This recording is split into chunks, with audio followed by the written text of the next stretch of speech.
घमंडी मोर और नागिन का गुस्सा। एक बहुत ही सुंदर जंगल था।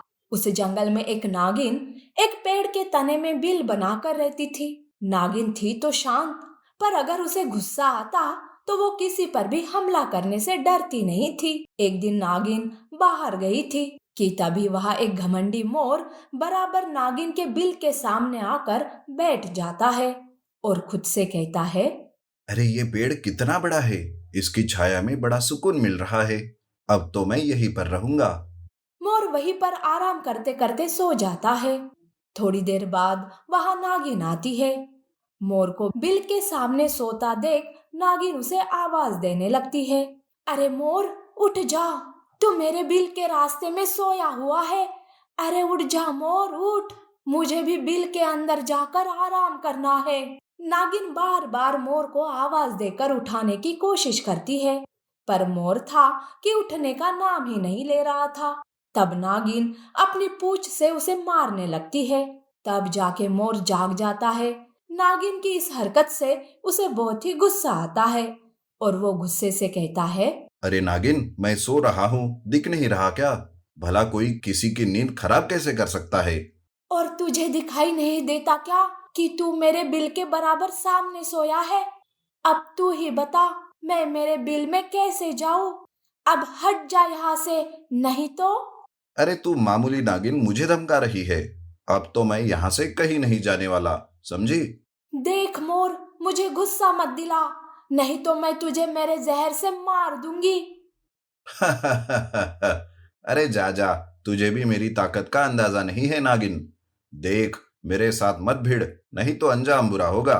मोर की इस बात से नागिन को बड़ा गुस्सा आता है और वो फन खोलकर हमले के लिए तैयार हो जाती है। नागिन का ये रूप देखकर मोर डरने के बजाय हंसने लगता है। उसे नागिन से बिल्कुल भी डर नहीं लग रहा था।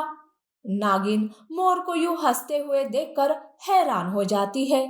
तब मोर कहता है, देख नागिन, अब तू यहाँ से चली जा। मुझे साधारण मोर मत समझ। अगर मैं अपनी असली रूप में आ गया ना नागिन, तो बड़ी मुश्किल में फंस जाएगी तू। पर नागिन कहाँ पीछे हटने वाली।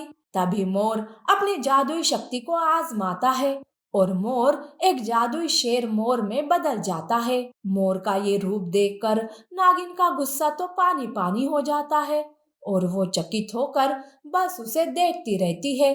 तब मोर कहता है, क्यों नागिन, तू अभी भी मुझसे लड़ाई करना चाहती हो या फिर ये जगह छोड़कर जाओगी? नागिन बेचारी डर के मारे वहां से चली जाती है। मोर नागिन को ऐसे जाते देख हंसने लगता है। अब मोर ऐसे ही अपने नए रूप से जंगल के जानवरों को डराने लगता है। उसे देखकर जानवर इधर से उधर भागने लगते हैं। तभी मोर एक हिरन को पकड़ लेता है। तब हिरन कहती है, मोर, मुझे छोड़ दे मोर, मुझे मत मार, मेरे छोटे छोटे बच्चे हैं। हाँ, मैं तुझे नहीं मारूंगा, पर तुझे मेरे लिए खाना लेकर आना होगा। जाओ जल्दी से। खाना नहीं मिला सही समय पर तो मैं तुम्हारे बच्चों को मार दूंगा। हिरन डर के मारे मोर के लिए खाना लाती है। मोर सभी जानवरों पर जुल्म करना शुरू कर देता है। उनसे सेवा भी करवाता है। धीरे धीरे उसका घमंड तो बढ़ते ही जाता है। नागिन भी ये सब देखकर बस चुप थी। एक दिन की बात है, कुछ शिकारियों को मोर के इस रूप के बारे में पता चलता है। वो शिकारी मोर के बारे में बातें करते रहते हैं कि उनकी बात नागिन सुन लेती है। अच्छा हुआ जो ये शिकारी आ गए। आप तो उस घमंडी मोर को लेकर जाएंगे और हमारे जंगल में शांति छा जाएगी। नागिन खुश हो जाती है। उस दिन शिकारी मोर को पकड़ने के लिए एक पिंजरा बनाते हैं, जिस पिंजरे में मोर बराबर फंस जाता है। मोर अपने जादुई शेर मोर के रूप में आ जाता है, पर फिर भी वो पिंजरे से बाहर नहीं आ रहा था। तभी वहां नागिन आती है और मोर से कहती है, कैसा मजा आया मोर, तुझे अपनी ताकत का घमंड था ना? अब दिखा इस पिंजरे से बाहर आकर। अब रहना पिंजरे में। हम मासूम जानवरों पर सितम कर रहा था तू, अब तू इंसानों का सितम सहन कर।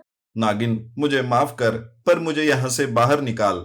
देखो, मैं इंसानों के हाथों की कठपुतली नहीं बनना चाहता। मुझे आजादी प्यारी है। प्लीज एक बार मेरी मदद कर दो। मोर मोर नागिन के सामने याचना करने लगता है। तब नागिन को उस पर दया आती है। नागिन जंगल के जानवरों को बुलाकर लाती है। तब सारे जानवर मिलकर पिंजरे को तोड़ देते हैं और मोर को आजाद कर देते हैं। तब मोर कहता है, मुझे माफ करना, मैंने मेरी ताकत का गलत फायदा उठाया। आज मैंने एकता में कितना बल है ये देख लिया। तुम सबका बहुत बहुत धन्यवाद।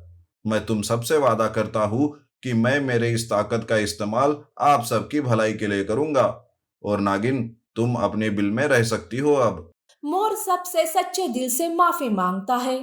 सारे जानवर और नागिन भी मोर को बड़े दिल से माफ कर देते हैं और सब एक साथ मिलजुल कर रहने लगते हैं। और जब जब जंगल पर कोई मुसीबत आती तो मोर जादुई शेर मोर का रूप धारण करके उस मुसीबत को भगा देता था।